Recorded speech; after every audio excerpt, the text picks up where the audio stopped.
5 seconds.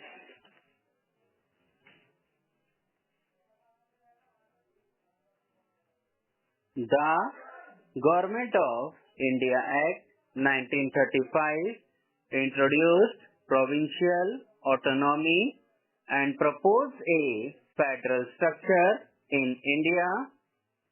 The Indian Independence Act 1947, passed by the British Parliament on 18 July 1947, divided British India, which did not include the princely states, into two new independent countries, India and Pakistan, which were to be dominions under the crown until they had each enacted a new constitution.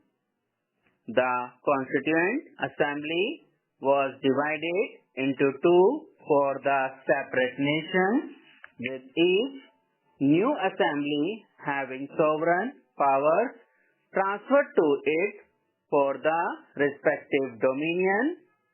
The Constitution of India was adopted on 26 November 1949 and came into effect on 26 January 1950, proclaiming India to be a sovereign democratic republic.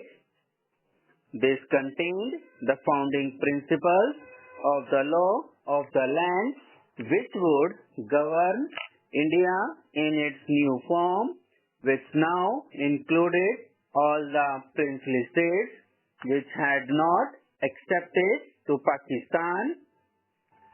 According to Article 79, Part 5, the Union of the Constitution of India, the Parliament of India consists of the President of India and the two houses of Parliament known as the Council of States, Rajya Sabha, and the House of the People, Lok Sabha.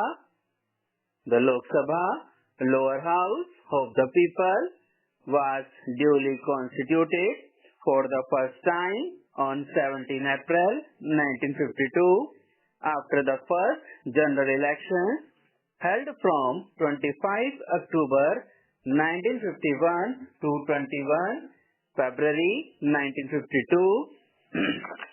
The Notice for Judges Inquiry Act 1968. Then a judicial committee would be formed to frame charges against a judge, to conduct the fair trial, and to submit its report to Parliament. When the judicial committee report finds the judge guilty of misbehavior or incapacity, further removal proceedings would be taken up by the Parliament. If the judge is not resigning himself, the judge, upon proven guilty, is also liable for punishment per applicable laws or for contempt of the Constitution by breaching the oath under disrespecting Constitution. A person who has retired as a judge of the Supreme Court is debarred from practicing in any court of law or before any other authority in India. However, Supreme Court and High Court judges are appointed to various posts in tribunals and commissions after their retirement. Lawyer Ashish Goyal, in a recent article, criticized this, stating that post-retirement benefits for judges hamper judicial independence. Former Law Minister and Senior Advocate of the Supreme Court, Arun Jaitley, also criticized the appointment of judges in government posts after their retirement. Jaitley famously said, there are two kinds of judges, those who know the law and those who know the law minister. We are the only country in the world where judges appoint judges. Even though there is a retirement age, judges are not willing to retire. Pre-retirement judgments are influenced by post-retirement jobs, but historically, on various occasions, different governments have assigned one of their senior ministers as the Deputy Prime Minister. There is neither constitutional requirement for filing the post of Deputy PM nor does the post provide any kind of special powers.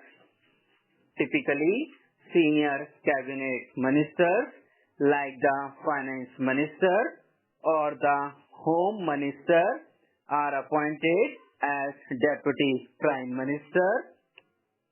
Subscribe now and press the bell icon. Never miss an update.